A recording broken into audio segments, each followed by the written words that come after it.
Bom, então chegou a hora da gente criar estruturas de decisão no nosso código, né, que vai decidir o que executar ou não, né, quais etapas do nosso código, quais comandos do nosso código vão ser ignorados e quais vão ser executados, né. E para isso a gente vai usar estruturas do tipo if, else if e else, né, para tomar essas decisões. Vamos falar também do switch case, né, para múltiplas opções, operador ternário para condições mais simples e aí combinar diferentes condições, né, em estruturas aninhadas, tá bom? Então vamos começar aqui indo para o nosso VS Code, tá? Então eu vou criar aqui o condicionais, né, que é outro nome para esse assunto que a gente vai estar estudando aqui. Bom, então como toda classe da gente, né, vamos colocar aqui o método main. E aí vamos começar o seguinte, né? Vamos considerar duas notas. Nota 1, 9.5. Nota 2, 7,5. Tá? E aí como seria o cálculo da média? Né? Lembrar que a precedência, né, de operadores, né, a gente vai querer primeiro somar essas duas notas para só depois dividir por 2, no caso, né, o número de notas. Né? Lembrar que a divisão ela tem uma precedência em relação à soma, mas quando eu coloco aqui a soma entre parênteses, a soma ela ganha uma prioridade em relação à divisão, certo? E aí eu tenho também eu tenho certeza de que a soma aqui, né, considerando que é uma soma de duas variáveis do tipo double, né, essa soma vai me retornar um double e dividido por um inteiro vai me retornar um double também. Então a precisão ela não vai ser perdida aqui, né, das casas decimais, tá? Bom, e aí é o seguinte, eu quero criar uma decisão de que imprima o valor aprovado apenas se essa média, o valor dessa média, for maior ou igual a 7. Então, se a gente imprimir aqui, né, o valor da média é 8,5, né, 9,5 mais 7,5 dividido por 2 dá 8,5. Né? Mas aí ele solta aprovado, beleza, mas se eu colocar aqui, por exemplo, 2, né, isso aqui vai com certeza dar menor do que 7, mas ele também vai sair o valor aprovado. Né? Eu quero que essa mensagem de aprovado só seja exibida se o resultado dessa média for maior ou igual a 7. Como é que a gente pode, né, colocar isso, né, em termos de código, nessa decisão? Né? A decisão de imprimir aprovado apenas se a média for maior ou igual a 7. E aí, para isso, a gente usa o se. Né? Se em inglês é if, então e aí, entre parênteses, a gente coloca a nossa condição. Qual é a condição? A condição de que a média seja maior ou igual a 7. Abro meu parênteses. Né? Lembrar aqui, desculpa, parênteses não, né? Chaves. Então, para cada chave que eu abro, eu tenho que ter uma de fechamento. E aí eu vou colocar essa saída, né, dentro do escopo. Né? O escopo é justamente aquilo que está delimitado entre as chaves. Então, dentro do escopo desse meu if, né, vai ser executado aquilo que apenas satisfaça essa condição. Né? A condição de que a média é maior ou igual a 7. Né? Lembrar que isso aqui retorna um booleano. Então, o valor da variável média comparado com um número, né? Isso aqui, com esse operador, né, de desigualdade, isso aqui vai me retornar um booleano. Então, apenas se esse booleano for verdadeiro, é que a gente imprime o texto aprovado. Né? Se for falso, não vai imprimir nada. Né? Então veja aqui, vou lá, para eu voltar aqui para o valor 7,5.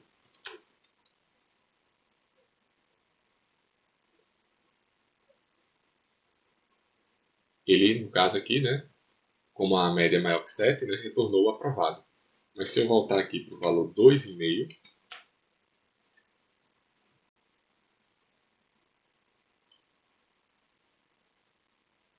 ele executa o programa, mas não retorna nada. Tá? Então, esse é um caso, né, de uma condição, né, de uma condicional simples, né, de uma estrutura de decisão simples, onde ele só apenas executa se uma condição for verdadeira. Mas muitas vezes a gente tem uma condição caso contrário, né, que é o nosso else, que vai ter também o seu par de chaves. Né? O else vai ser aquilo que eu quero executar se a condição anterior não for atendida. Né? Se a condição aqui, média maior ou igual a 7, não for atendida, for falsa. Né? Se for verdadeira, ela vai executar aqui a impressão da palavra aprovado. Mas se essa condição for falsa, né, eu vou imprimir reprovado. Ou seja, a média é menor que 7. Então o cara é reprovado.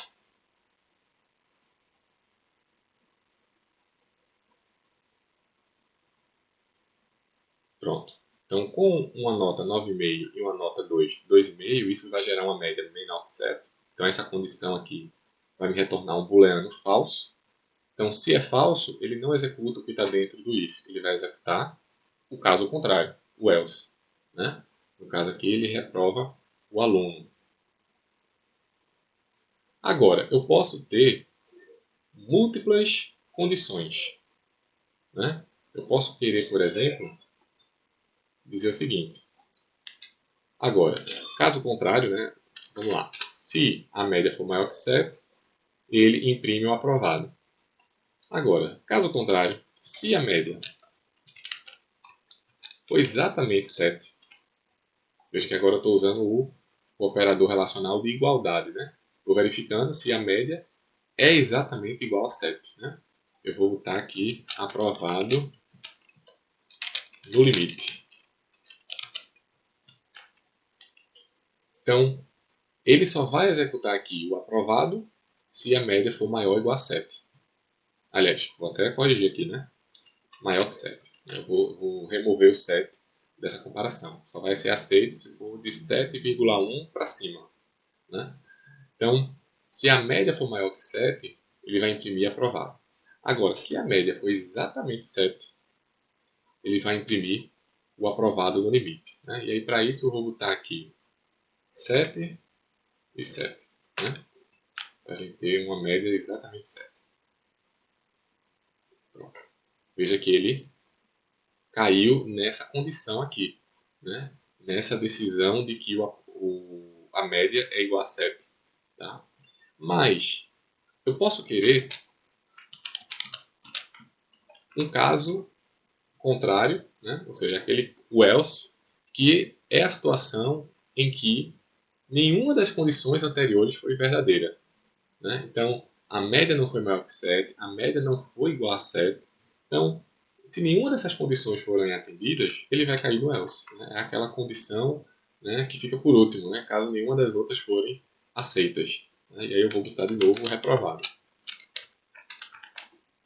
Então, se eu botar aqui um 6, né, essa média nem vai ser maior que 7, essa média nem vai ser 7, então ela vai recair na condição do else, né, do caso contrário. Né? Se nenhuma das duas outras condições foi atendida, então ele vai cair aqui no caso reprovado. Aqui novamente o nosso reprovado. Né? Então isso aqui já é uma estrutura de condição composta. Né? A gente vai ter múltiplas condições com else if. Né? E aí você pode usar quantos else ifs forem necessários para a sua lógica. Aqui é só um exemplo. Né?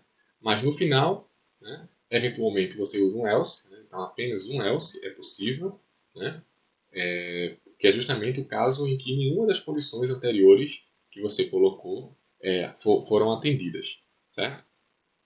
Agora, nada impede da gente ter condições if e else dentro, né, de uma condição. Né? Então vamos supor que a gente tem aqui a nossa frequência. Vou botar aqui 80 de novo. Né? Então eu posso colocar aqui dentro do meu if, né, se frequência for maior ou igual a 75, aí sim, vou botar esse aprovado aqui. Então aqui eu tô, é o que a gente chama de, né, de um if-else aninhado, né? A gente está colocando estruturas de decisões, né, dentro de uma outra estrutura de decisão, né? Então, no caso aqui, se a média for igual a 7, ele só vai imprimir o aprovado se a frequência for maior ou igual a 75. Tá? Ou seja, não basta ele agora ter só uma média maior que 7, ele tem que ter uma frequência também maior ou igual a 75, para ele exibir aqui a palavra aprovado. Tá? Eu vou fazer o seguinte, eu vou voltar aqui para uma estrutura mais simples. Né? Então veja que, de novo, se a média for maior ou igual a 7, né, eu vou fazer agora uma verificação de que se a frequência for maior ou igual a 75. Só se essas duas condições forem verdadeiras é que eu vou imprimir o valor aprovado. Caso contrário, ele é reprovado. Né? No caso aqui ele tem 80, né? Só que a média é menor que 7, né? Porque a gente colocou as duas notas, uma 7 e outra 6. Então ele vai recair de novo no nosso reprovado. Mas se a nota foi 8,5, por exemplo, e a outra foi 7, né? E a frequência aqui 80, então veja que a média ela vai ser atendida, a frequência vai ser atendida, então ele recai nesse comando aqui de exibir o texto aprovado no terminal. Tá? E aí uma forma da gente escrever isso também, né, de uma forma mais enxuta, né, sem precisar desses dois ifs, é usar o operador lógico i. Né? Lembra que o i, vou corrigir aqui, né? Lembra que o operador i, ele junta duas condições simples, né, criando uma condição composta, e ele só retorna verdadeiro se as duas condições forem verdadeiras. Então é a mesma coisa do que estava escrito antes, só que agora em uma única condição composta. Né? A gente tem aqui uma única condição composta. Média maior que 7 e frequência maior que 75. Só nesses dois casos, sendo verdadeiros, lembra que a tabela verdade do i é que só retorna verdadeiro se as duas condições forem verdadeiras. Né? Então, nesse caso, só se a média for maior que 7 e a frequência maior que 75 é que vai imprimir a palavra aprovado. Beleza? Então veja que você tem múltiplas formas de você criar as suas estruturas de decisão. Seja uma estrutura de decisão simples, uma estrutura de decisão composta com if, else if, né? Ou apenas um if else. Você pode colocar estruturas de decisão dentro de outras estruturas de decisão, né? Ou ainda, se for o caso, você pode simplificar usando aqui operadores relacionais. Né?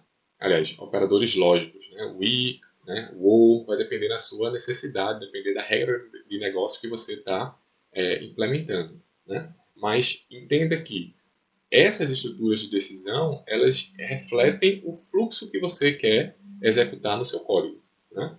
O que é que você quer imprimir? O que é que você quer calcular de acordo com determinadas condições? Né? E essas condições retornam booleanos que vai decidir. Se for verdadeiro, ele executa determinado fluxo. Se for falso, ele executa outro fluxo. Agora, para situações simples, né, como a gente tinha antes aqui logo no começo, só a nota, né, sem a frequência. Veja que aqui é um if-else, né, apenas comparando uma condição. Né? Eu posso reescrever isso aqui, né, um if-else mais simples, eu posso reescrever de forma mais compacta. Né? Pode reescrever ele de maneira mais simples, né, usando o operador ternário. Né? Como o próprio nome já diz, o operador ternário ele tem três componentes. Né? Primeiro, então vamos salvar o resultado dessa operação, né, do operador ternário, em uma string. E aí, o operador ternário ele tem três componentes, como eu disse. O primeiro é a condição. Nesse caso, média maior ou igual a 7. Depois eu coloco uma interrogação. Que, depois da interrogação, eu coloco o valor que eu quero retornar, caso essa condição seja verdadeira. Né? Então, no caso aqui, eu quero que o resultado seja aprovado. Agora, depois dos dois pontos, eu coloco o valor que eu quero salvar em resultado, nesse caso, se essa condição aqui for falsa. Reprovado. Tá? E aí no final eu posso, né, imprimir o que é que está salvo em resultado. Né? Então, o operador ternário, né, ele é um if-else, só que em uma única linha. Se essa condição for verdadeira, o que vier depois da interrogação é o resultado que eu quero retornar. Caso essa condição seja falsa, né, seria o equivalente ao else, esses dois pontos aqui, e vier depois dos dois pontos é aquilo que eu quero que seja o resultado, caso essa condição seja falsa. Então eu vou de novo aqui executar, e aí vocês vão ver que para os mesmos valores, ele deverá sair o mesmo resultado, né, de aprovado, seja usando o if-else, seja usando o operador ternário. Então, o operador ternário a gente usa para situações como essa, né, em que a gente tem apenas um if-else, né, uma condição aí relativamente simples que dê para colocar em uma única linha. E aí, para finalizar, vamos verificar outro tipo de estrutura de condição, que aí é um caso mais específico, né? Para quando a gente quer comparar igualdades, né? Então vamos supor que eu tenha aqui uma variável do tipo char conceito. Agora a gente não vai trabalhar mais com nota, a gente vai trabalhar com conceito. Conceito A, conceito B, né? C e D. Né? E aí, vamos supor que se a gente fosse fazer isso com um if-else, né? Seria algo do tipo, né? Vou comentar tudo aqui de antes para a gente focar aqui no conceito agora. Se a gente fosse fazer com if-else, né, a gente poderia fazer algo do tipo conceito, eu posso comparar. Né? Então, se a variável conceito, né, guarda o valor, né, o caractere A, né, então se isso aqui se isso aqui retornar verdadeiro, eu vou imprimir aprovado apenas. Né? Mas eu posso fazer o seguinte, caso o conceito for B, eu vou botar assim, aprovado com ressalvas.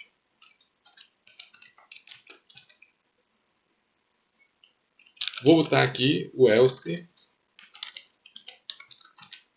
com a condição se o conceito for C.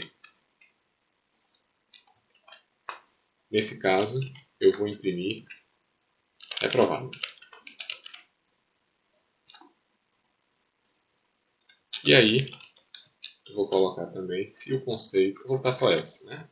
Se não for nem A, nem B, nem C, eu vou colocar aqui que se lascou. Beleza? Então, a depender do valor dessa variável conceito, né, que eu estou inicializando com A, né, ou ele vai imprimir aprovado, ou ele vai imprimir aprovado com ressalvas, ou ele vai imprimir reprovado, ou ele vai imprimir se lascou. Né? No caso aqui eu estou inicializando com A, então o resultado esperado é que seja, na hora de executar o programa, ele vai imprimir aqui o aprovado. Né? E veja que todas as condições eu estou fazendo aqui uma comparação de igualdade, né? Não é desigualdade como era o caso de nota, né? De média. Né? Eu estou comparando a igualdade, eu estou verificando se conceito é exatamente igual a A, se é exatamente igual a B, C. Né?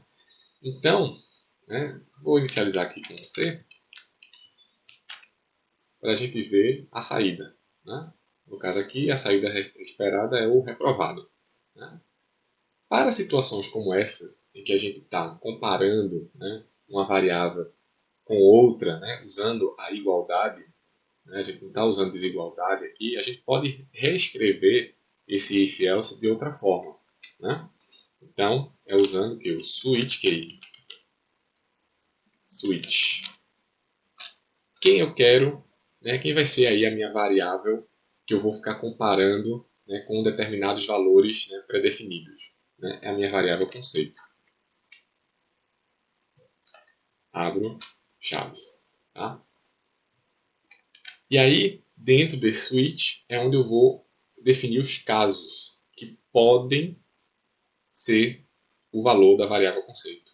Então, eu vou ter o case A. E aí, no caso aqui, a gente usa os dois pontos para dizer que caso o conceito seja A, né, então vai ser aqui o aprovado. Caso o conceito for B, vai ser o quê? Aprovado com ressalvas. Eu quero exibir aqui o aprovado com ressalvas. Caso o conceito for C, eu quero que seja a saída seja reprovada. E se não for nenhum dos dois, um dos três, né?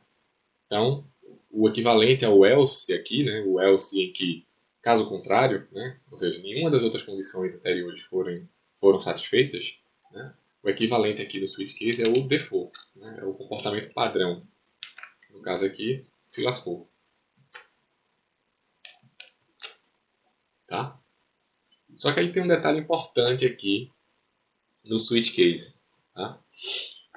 Vamos ver isso aqui, como é que funciona. Né? Eu vou comentar esse aqui, para a gente focar no switch case, e vou inicializar aqui com o conceito A.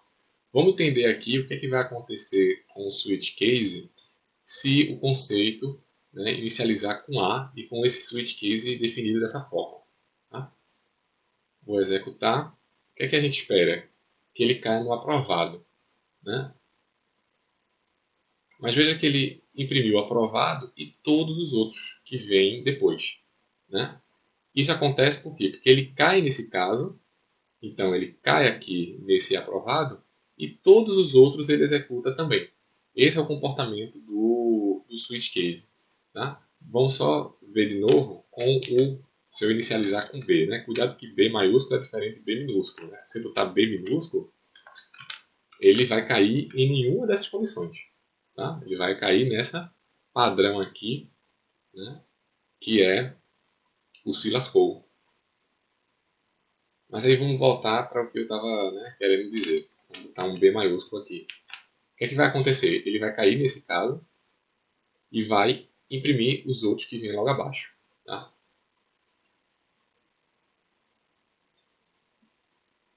Pronto. Então veja que ele só pulou o aprovado. Por quê? Porque não caiu no caso A, ele caiu no caso B. Aprovado com ressalvas, mas depois ele executa todos os outros.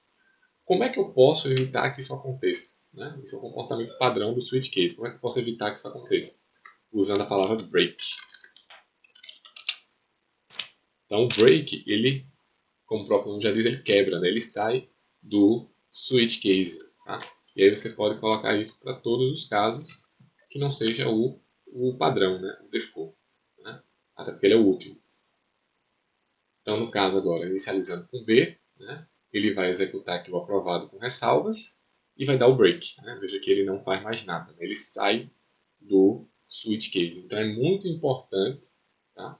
Já vi questões de desafio técnico usando aqui exemplos de switch case e assim, dizendo qual a saída esperada, e aí alguns casos, né? Alguns desses cases aqui não tinham break, então, e a questão perguntava qual a saída, né? E aí sem o break você tem que se ligar aqui, né? Ele vai executar tudo que vier abaixo da primeira condição satisfeita, beleza? Então, o switch case, né, ele é muito utilizado tanto para quando você está comparando, né, no caso aqui, caracteres, tá? Como também para strings e números, né? Inteiros, né? Principalmente. Tá? Então, essa é um exemplo aqui do switch case, que a gente, no caso aqui, né, a gente verificou que também podemos usar o if-else. Tá? Mas, assim, não existe certo ou errado nesse caso, aí vai depender da sua necessidade, da regra do negócio, do seu programa. Né? E aí nós temos exercícios, né, que vão. Temos alguns exemplos aqui mais completos, né, que eu recomendo que você olhe com carinho, né, até misturando tudo que a gente já viu, né, usando aqui entrada com scanner, né, usando aqui o next double, né, e usando aqui estrutura de decisão tanto com if else como também usando o switch case. Tá? E aí no final tem os exercícios, né, 4 exercícios, usando aí alguns exemplos para você botar em prática, né, classificações, cálculos, né, informar a estação do ano de acordo com algumas características, né, que vão ser dadas pelo usuário do seu programa. Tá? Então, a gente fecha por aqui e na próxima a gente vê laços de repetição.